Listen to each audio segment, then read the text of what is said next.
Hey guys, magandang umaga sa inyo lahat. Narito naman ako, si Buddha Foods Vlog. Ayan.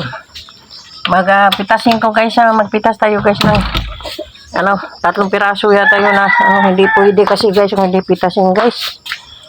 Nagugulang agad yung ating okra. Kaya kailangan talaga pipitasin.